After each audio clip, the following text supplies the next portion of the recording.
Good morning. See, before we get going on class stuff or new stuff, are there any questions on the homework assignment yet?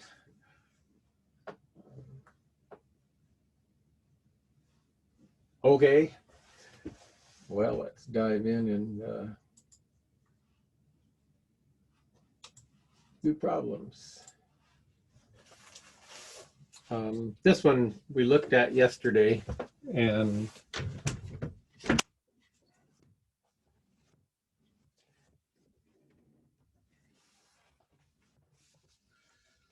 it's similar to one that we did, but two hikers under a overhead transmission line 5.50 meters above the ground with a current of 800 amps in a horizontal direction from north to south. So if you look down on this thing from above, if this way is north and this way is south, there's the wire from north to south, so that's the current direction.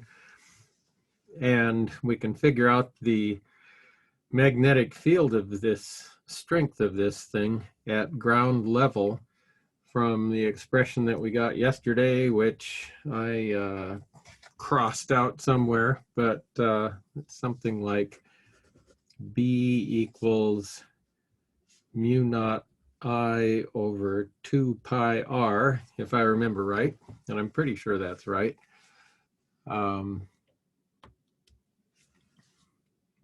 Probably is, anyway. So that's for a very long straight wire, and if you're only 5.5 meters, say, from a transmission wire, you can treat it as approximately infinite in length. You won't be off by very much, especially when you've got the current only to one significant figure and things like that. So need to rewrite this to give it more sig figs, but that's okay. And we've only got two significant figures on the Earth's magnetic field. So let's figure out the approximate magnetic field strength of this thing and the direction. And I'll give you a minute to think about the situation.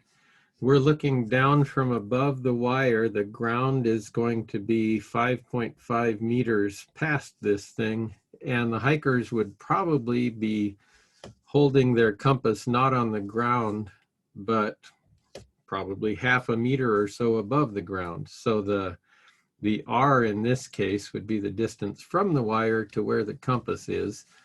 So we can go ahead and leave it at 5.5 meters if you'd like. But what about the direction of the magnetic field for a current going in this direction?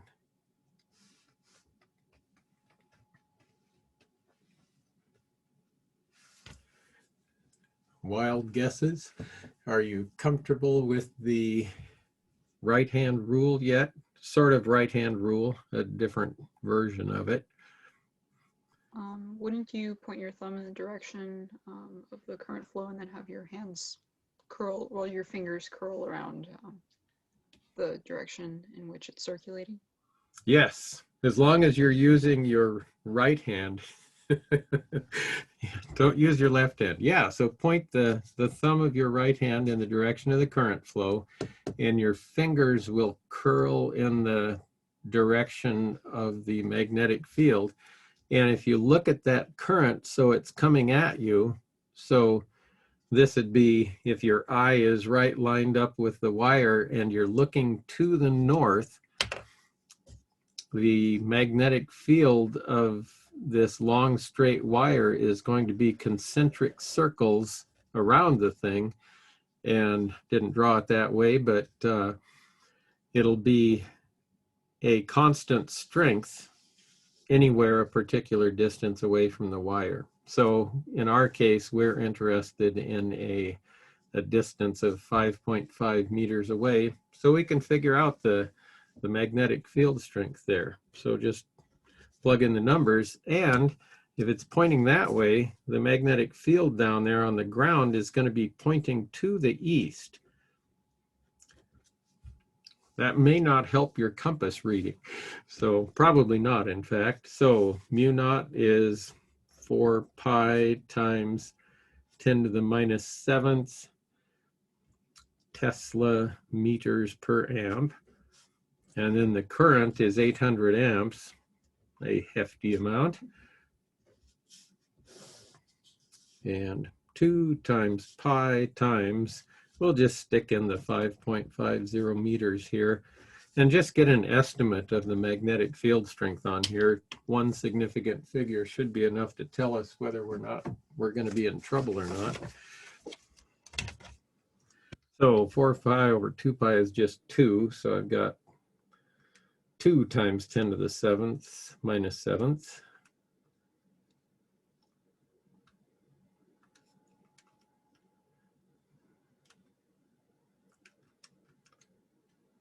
This isn't too bad a calculation. Let's see, the meters here divide with the meters there, the amps here divide with those amps, and we get Tesla.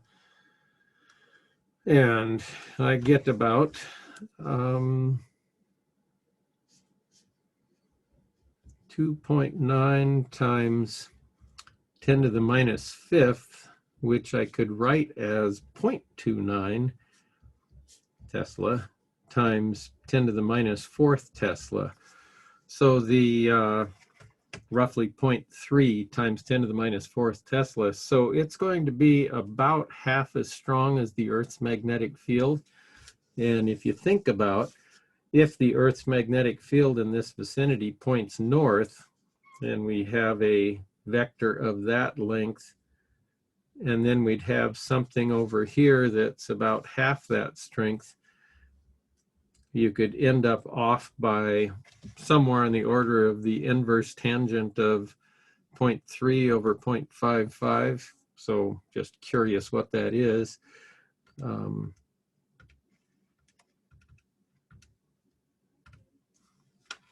You'd be off by about 29 degrees, approximately 30 degrees. So if you kept walking in that wrong direction for a long time, you may find yourself kind of lost. So I think I'd just walk, 50 meters east or west from the power line and take another compass reading there, and then think about it. It could be a problem. I've been hiking a few times where I had to use a map and a compass to find my way around. One time I was climbing Granite Mountain, which is over on the west side of the state, and I was bushwhacking. There's a way you can hike around on the trail to get on the west side of that mountain and then just go straight up the mountain. But while I was hiking, clouds kind of rolled in, and I was in the clouds and couldn't really tell my direction.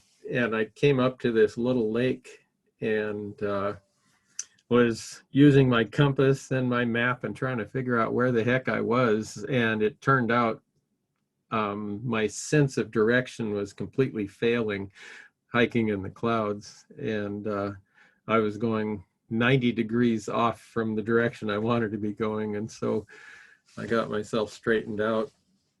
And another time I was camping with my brother and a friend in Minnesota, and it was another cloudy day where we couldn't tell where the sun was. And this trail we were on just kept getting fainter and fainter and finally petered out altogether. And to go in the direction we needed to go, we actually had to hike across a swamp that we hadn't known about. We didn't have a decent map of the place we were at, but we knew which direction we had to go. And hiking through this swamp, which was just bushes basically, and having to push through those, in 2 minutes of hiking, we could be 180 degrees off from the direction we thought we were going. And it was just crazy. We had to watch our compasses continually throughout that day. And then we finally came to a road. But that was maybe my worst ever camping trip, I think. That one was a real bummer. So there's a situation, just using that. Here's another problem that I've got on there. And this can almost be a conceptual problem, conceptual question, but we have 4 very long current carrying wires in the same plane, and they intersect to form a square that's 40 centimeters on a side. And each side, well, as shown in the figure. So this wire going that way is carrying 10 amps. This wire going this way is carrying 8 amps, and this one 20 amps. And we don't know the current in this one, but we want to find the magnitude and direction of a current in this wire so that the magnetic field at the center of the square is 0. Now, if they're long straight wires, their magnetic fields are going to all equal mu naught I over 2 pi r. But of course, they're each carrying a different current, and they'll have a different direction to their magnetic field. Although, if you're at the center of this square here, you're the same distance away from every one of these wires. And so that's something that can help. And we can use some just kind of qualitative arguments on here. And I think I'll pause for a few minutes or a couple of minutes and let you think about this. Turns out the math for this ends up not being very hard, but the reasoning to get there may challenge you. So I'll come back in 2 minutes and see what you think.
Spencer. Okay, sorry, I might had to change the sprinkler. Let's see, anybody figure it out? Is that a problem if our amperage is negative? Well, it's the direction that matters. Oh, okay. It doesn't have to be going up or down. I see. Okay. Yeah, yeah. What do you think?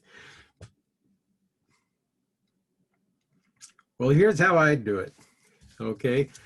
I figure the contribution from this one is going to be into the page from a 10 amp current. Okay. Because if I poke my thumb in the direction the current's going, my fingers over here are going to point down. And then the contribution from this one will be, put my thumb in that direction, it'll be due to a 20 amp current, but it'll be out of the page. So what I can think of is that B total there will equal 10 amps into plus 20 amp out plus, what about this 8 amp? Oh, well, it's going to be, if I can get the finger on my right hand in that direction, it'll be another one into the page. If I rotate this, I can do it. Into the page there, but from 8 amps. So I'll have 8 amps into the page. And so altogether, I've got currents from 18 amps into the page and 20 amps out of the page. So I can kill those off with another 2 amps that will go make a current into the page. Does that make sense? And for the current in this wire, if I try to make it go that way, it'll be coming out of the page here. So if I point my thumb that way, 2 amps of current will give it to me into the page there. And I can make it that easy because I'm the same distance away from all 4 of the wires. So this one, if I just let it go that way and have 2 amps, then I can have a net magnetic field of 0. 10 amps into, let's see. Yeah, that should do it. Does that make sense? Wait,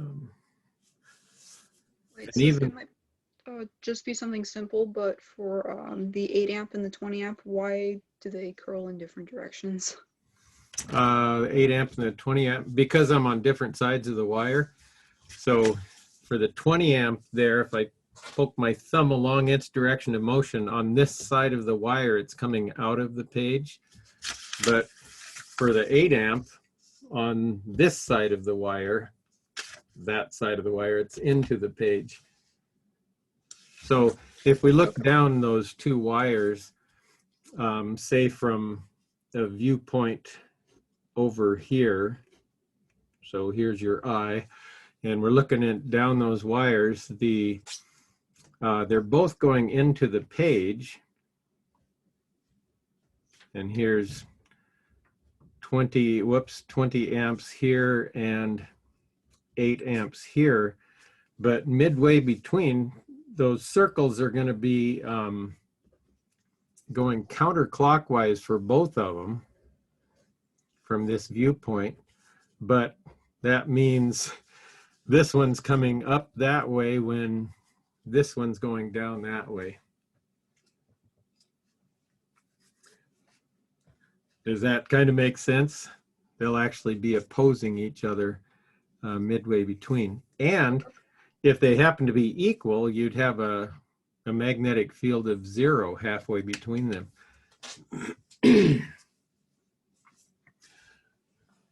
Let's see, what did I do with the textbook? There it is, buried over here.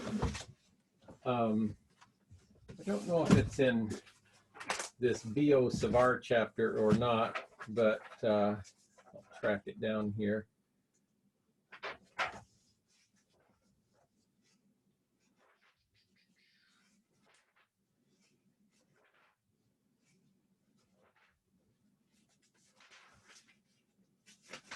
No. Yes, it is. We'll do a little bit more with the BO Savar law today, but there's something kind of interesting. If you think about these two wires going on here, let's just imagine a situation where we do have equal currents, and we can have one that looks like this and another, maybe both going into the page, although they don't have to be. And I'll draw a few concentric circles for these things. Actually, some of them can be here.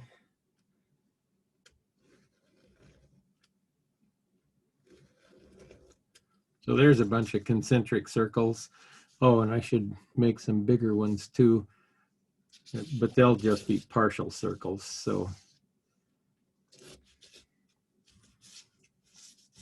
oh, and I want to go all the way over to that thing.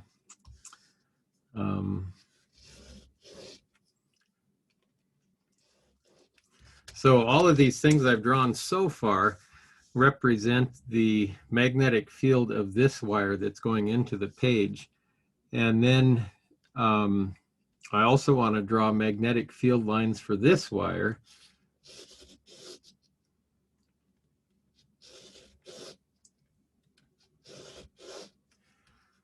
And if I've got my current going into the page for both of these things, this magnetic field is going to be that way, and this magnetic field is going to be that way. And if these are long parallel wires, they will exert forces on each other. And I've never bothered to set up a demonstration for doing this. You need something that will produce a large current, but like a car battery would do it, but you need a heavy duty switch and pretty large currents to have this effect show up. But when I was in graduate school, I got to teach a lab once where they actually had this, and it would be a switch that you would just kind of tap, and there'd be this momentary burst of current through these wires, and they'll exert forces on each other. And if you've got a magnetic or a current going in this direction and a magnetic field that's down, the force that would be on this current would be IL cross B. So L in that direction crossed B, it'd have a force on it that's in this particular direction.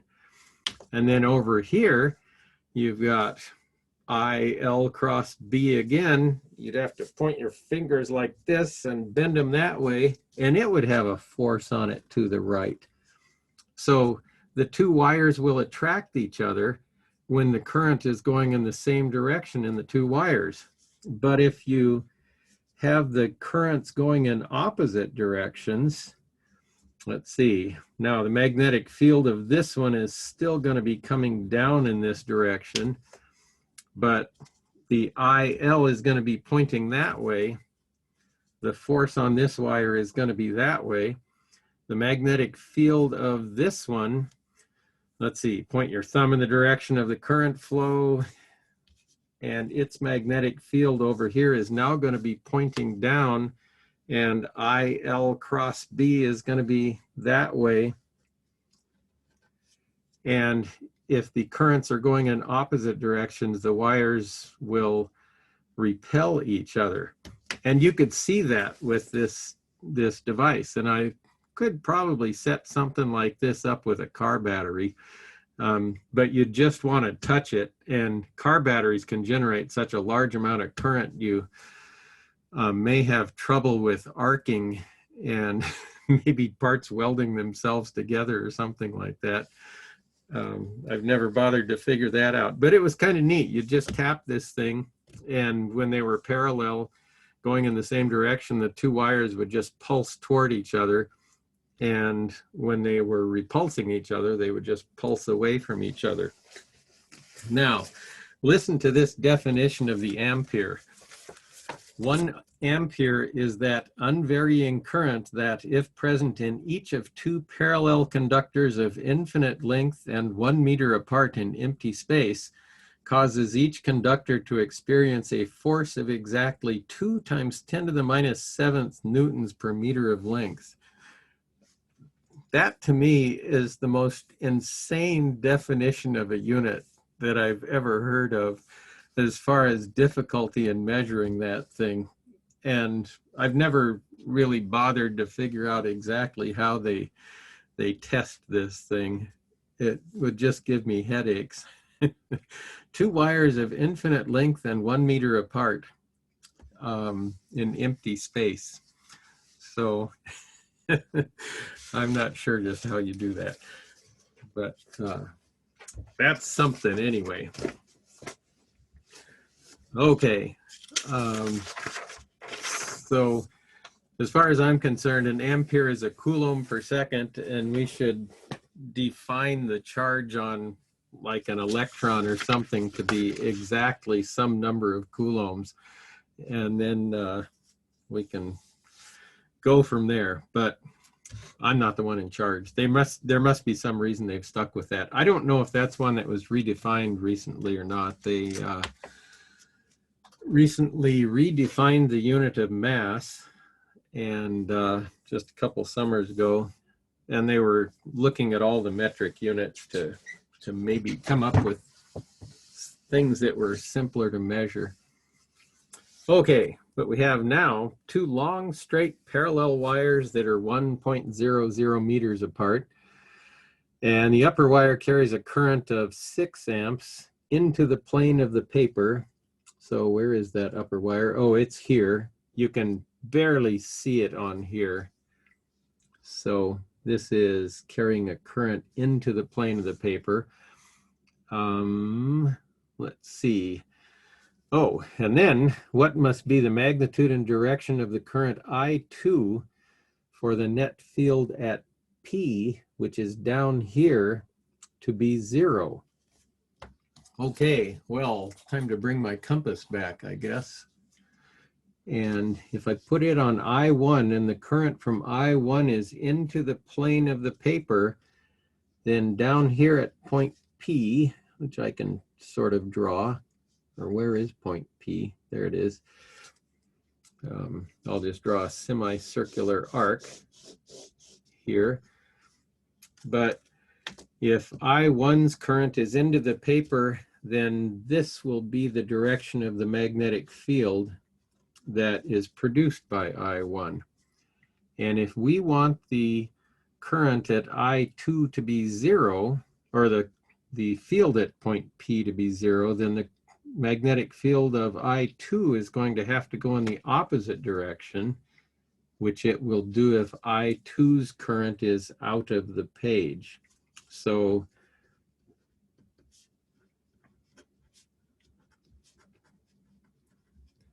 and then I can have the magnetic field of I2. Where is I2 exactly?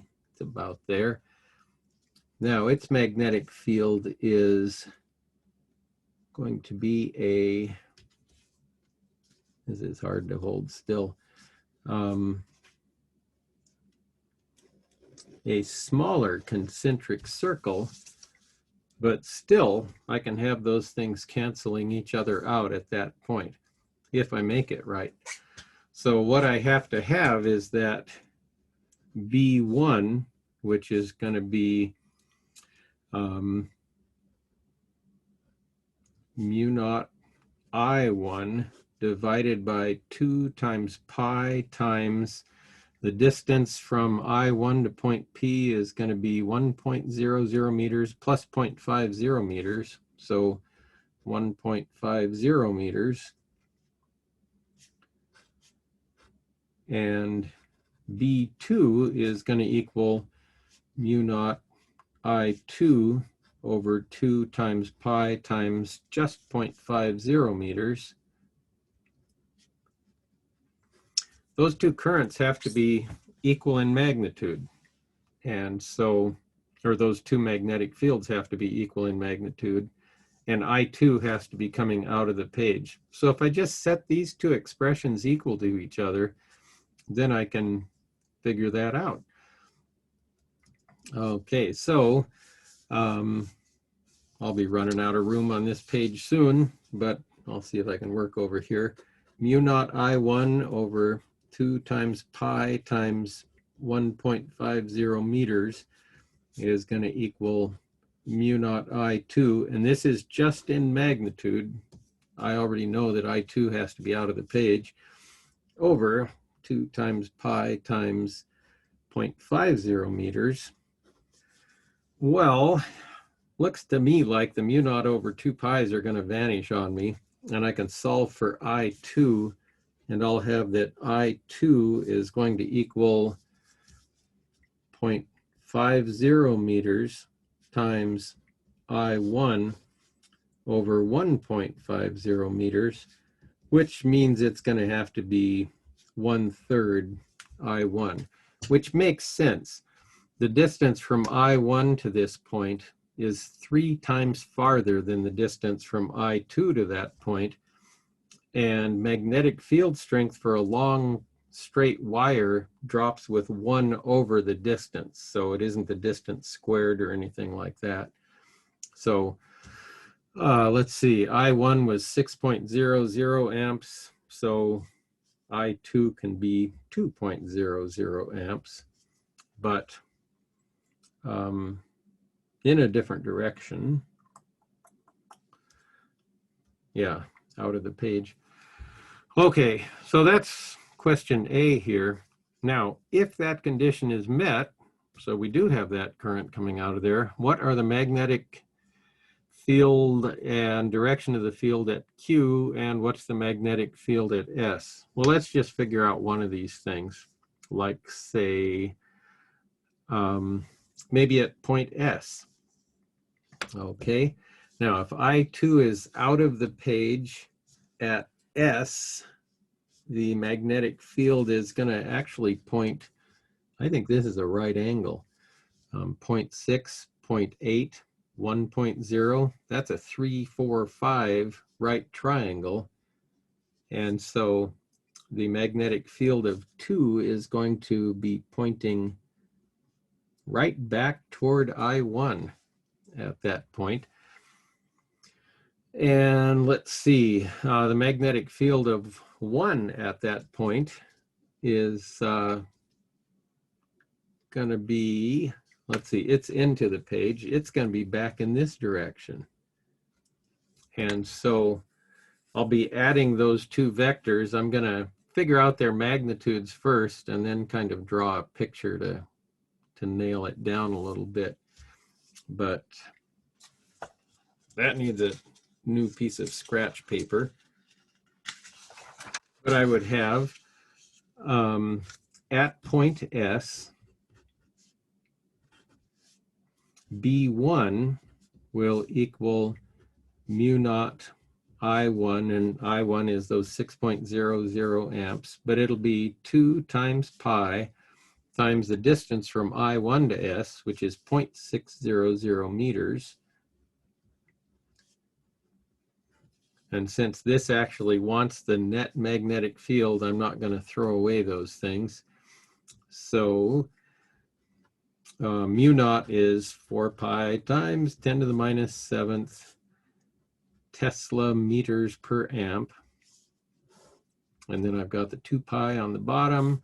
I have I1 was 6.00 amps. And I'm dividing by 0.600 meters. And it seems to me that I'm just going to get a 10 out of those things. And my units will be Tesla. So I'll have and a 4 pi over a 2 pi is 2. So I'll get 2 times 10 to the minus 7th, which I think is 2 times 10 to the minus 6th. And I can probably keep 3 sig figs. B1, we'll check that with a calculator, but I'm pretty sure that's right. 2.00 times 10 to the minus 6th Tesla for B1. For B2, remember its current was just 1/3 of that of B1. It'll be mu naught times 2.00 amps, if I remember right, divided by 2 pi. Oh, shoot, I meant to put in the number for that, but, and then the distance from B1 is 0.800 meters.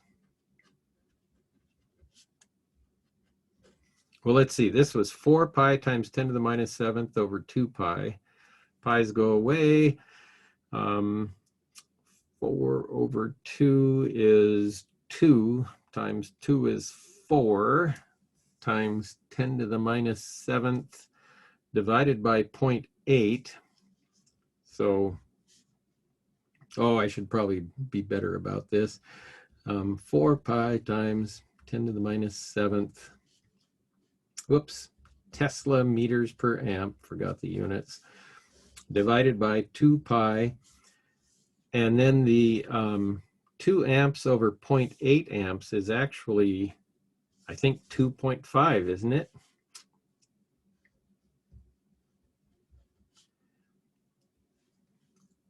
Pretty sure. That would be amps per meter. Let's see. So that takes care of the meters per amp. They're gone. 4 pi over 2 pi is 2 times 2.5 is 5 times 10 to the minus 7th. So B2 is going to be 5 times 10 to the minus 7th Tesla, and probably 5.00 because I do have 3 sig figs. These are infinite significant figures on those two. So, okay, that many Tesla, and they're in a kind of a weird direction, but we can sort of deal with this. This was 0.600 meters, 0.800 meters, and 1.00 meters. And so in this direction, I'm going to select a coordinate system that has y going in this direction and x going in this direction, because I'm lazy. So here's what we'll have. We'll have the total magnetic field there is going to equal, let's see, the x component is going to be 5.00 times 10 to the minus 7th Tesla in the I hat direction, plus that other one, 2.00 times 10 to the minus 6th Tesla in the j hat direction in my coordinate system. And what did they want? They want the magnitude and the direction of it. Okay, well, that's not too bad. So this one is a whole lot bigger. This one is a fourth. The I hat component is 1/4 of that. So if I've got whatever it is, 2.00 times 10 to the minus 6 Tesla that way, and was that right? Let's see. Or did I get these mixed up? B1 was the one in the x direction, right? Oh, yes, I do have that. This is the I hat term. I've got this expression's bad. Okay.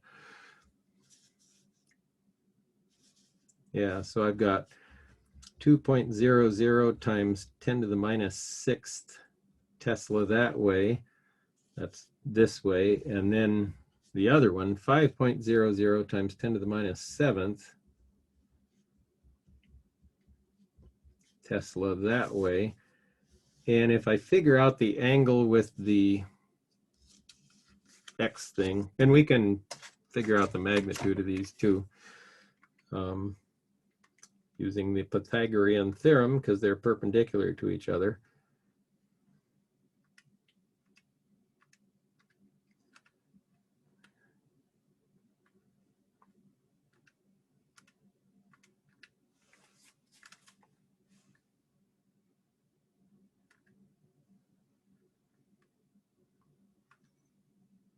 Whoops, that wasn't right.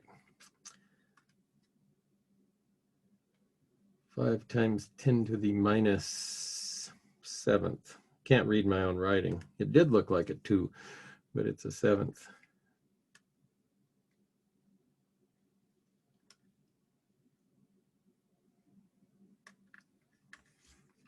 Okay, this has a magnitude of 2.06 times 10 to the minus 6 Tesla, and this angle is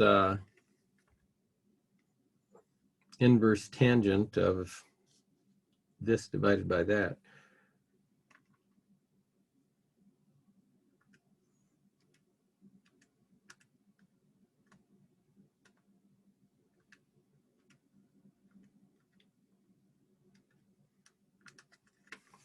Okay. This angle ends up being 14.0 degrees. And so there's the magnitude and direction, although it's based on a coordinate system at S that has X pointing that way and Y pointing that way. So you might have to do a little bit more work if you actually wanted it in a more conventional coordinate system. Although the magnitude won't change, it's just the direction that's going to change depending on what your coordinate system happens to be. So, but that's, I don't know, just kind of some busy work. This one I forgot to blow up, but it's 2 long parallel wires hang by 4 centimeter long cords from a common axis, and the wires have a mass per unit length of 0.0125 kilograms per meter and carry the same current but in opposite directions. So that's the repelling case. What's the current in each wire if the cords hang at an angle of 6 degrees with the vertical?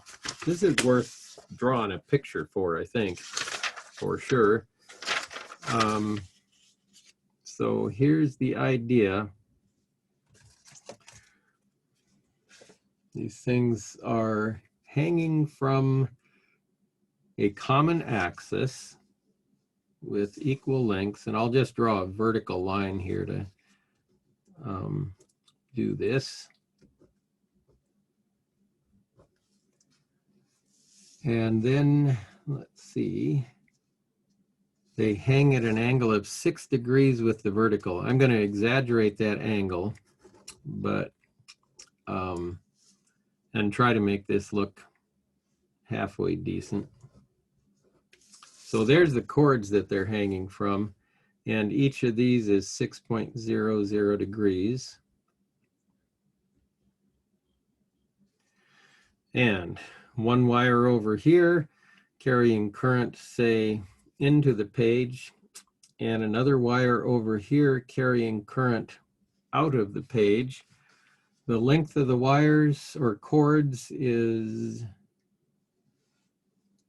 4.00 centimeters.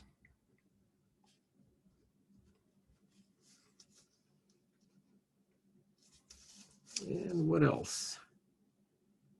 I'll have a separation between these 2 wires,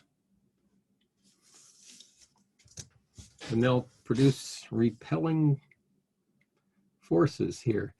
The wires, that's the things going into here and coming out of here, have a mass per unit length of 0.0125 kilograms per meter. So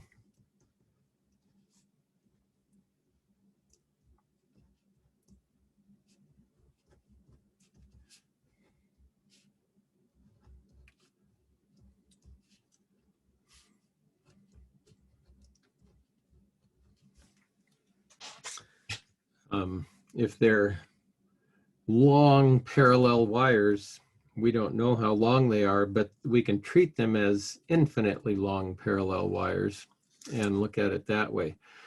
Now, with this being 6 centimeters and the hypotenuse being 4 centimeters, then, or 6 degrees, then this over 4 is going to equal the sine of 6. So this will be x here, x over 4.00 centimeters. That's opposite over hypotenuse. So the distance x will be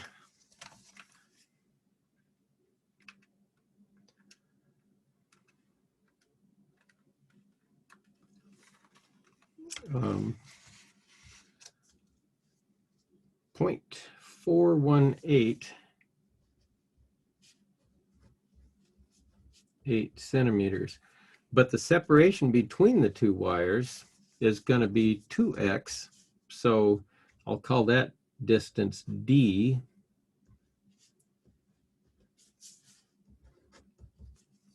Twice that, about 0.836 centimeters.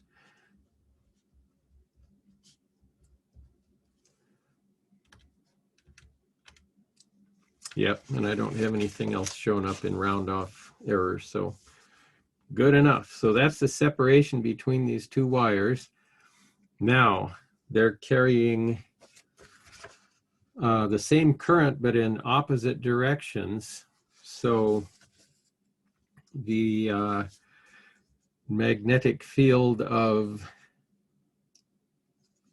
this one is going to be a magnetic field that goes up, and L cross B, yep.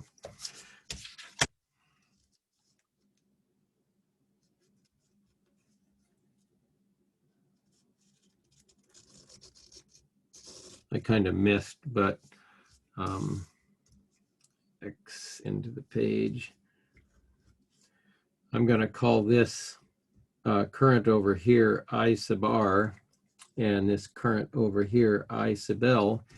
This arc here represents the magnetic field of that right current, so I'll call it B sub R, and it points straight up at the location of I sub L there.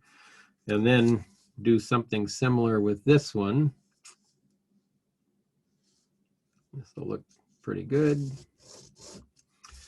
This will represent the magnetic field of this current. Now that one's out of the page, and so over here it's going to be pointing up like that. So this will be B sub L. It's the magnetic field over here due to the left current is what I have. And the IL cross B for the force on this right side is going to point that way. The IL cross B for the force on this wire, I is out of the page. It's that way. It's going to point this way. So that's how I get the forces. Now, let's just imagine a 1 meter length of the wire here. So this is I1, and we're going to pretend we've got a 1 meter length of it. Okay, what are the forces acting on it? Well, it will have the its weight downward here. So mg, IL cross B for that one's going to point to the left. And this will be F sub B for the force of, actually it'll be F sub BR, I guess. The force exerted on the wire by the magnetic field of the right wire. And then there's going to be the tension acting on it, which is going to be up in this direction, making a 6.00 degree angle with that. And so I've got that. And they have identical currents. So if I figure out what's going on for this one, I'll know what the current in the other one happens to be.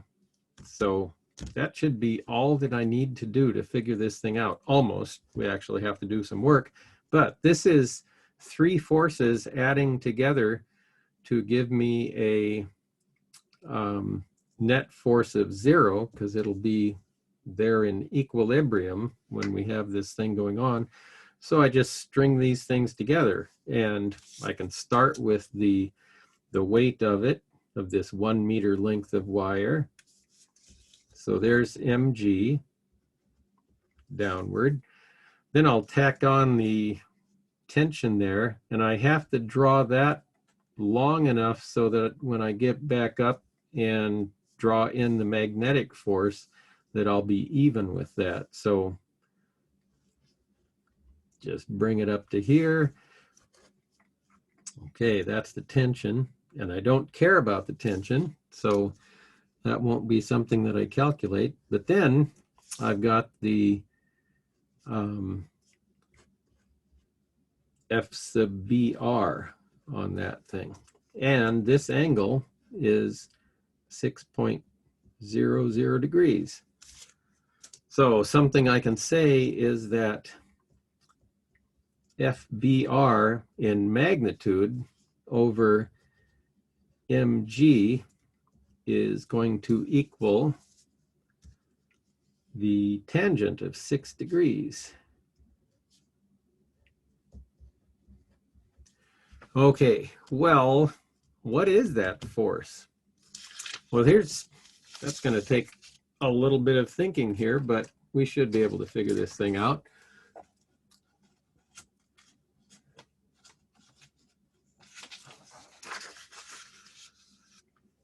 So we'll imagine that we've got a current going into the page on this side. This was the current that we're going to call B sub R. And then we have a current coming out of the page here. And we'll just imagine that we have this 1 meter long length of an infinite wire. And what the force on this thing is going to be over here. Well, magnetic fields of this, concentric circles, and that's actually the only magnetic field that we care about for this one. And so into the page, it's going to be a force up here, and this is IL that's over here. The current of this distance that we have here is what I call distance D. And so the magnetic field strength over here, which is what I'm calling B sub R, it's the magnetic field of the, oh, that's IR that's supposed to be over here. B sub R is going to equal in magnitude mu naught I sub R over 2 times pi times d, okay, because that's the separation between those things. Now the force that's on this chunk of wire over here, a 1 meter length of it, is going to equal IL, and it'll be I, the current in the left thing, L, which is going to be a 1 meter unit of length that points out this way, cross BR. Okay. Yeah, that'll be it. That'll be the force on it. Well, let's see. L is going to be 1 meter.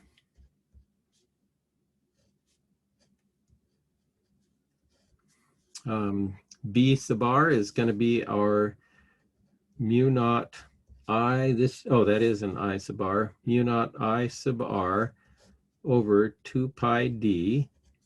So let's see, I think that's everything. And the direction of this force is going to be, that's up, this is out, it'll be to the left. And if I say X is that way and Y is that way, it would be in the minus I hat direction. But that's the force. And if I look at this, it ends up being in magnitude, that force is mu naught IL IR over 2 pi d. Well, IL and IR are supposed to be equal currents, opposite directions. And so I can just write that as mu naught I squared over 2 pi d. And that's my expression for the force that's here, which ends up being that. And so if I substitute for F sub BR here, mu naught I squared over 2 pi d, that should work. So let's see how that works. Come up with some reasonable current here. I don't know how reasonable it's going to be actually. But first of all, if I multiply out from underneath by mg, I would get that force, which is mu naught I squared over 2 pi d, is going to equal mg times the tangent of 6.00 degrees. And then just multiply out from underneath there. Let's see. I squared will equal 2 pi d mg divided by mu naught times the tangent of 6.00 degrees. Now, mu naught is 4 pi times 10 to the minus 7th, if I remember right. So 2 times pi times d was 0.836 times 10 to the minus 2 meters. Oh man, times the mass per unit length of this thing. Running out of space as usual. I never start writing on far enough over on the left. Mass per unit length of the wire, 0.0125 kilograms.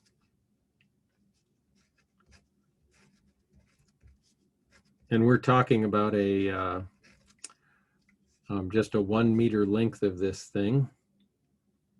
And then 9.81 meters per second squared. And I know I'm running over. And then tan 60, or 6.00 degrees, excuse me. So I think that's everything on top. 2 times pi times d times the mass of this thing times 9.81. Okay, we're good. And then on the bottom I've got 4 pi times 10 to the minus 7th Tesla meters per amp.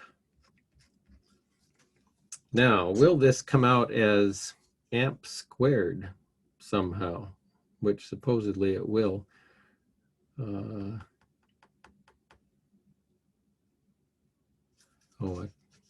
Tesla is a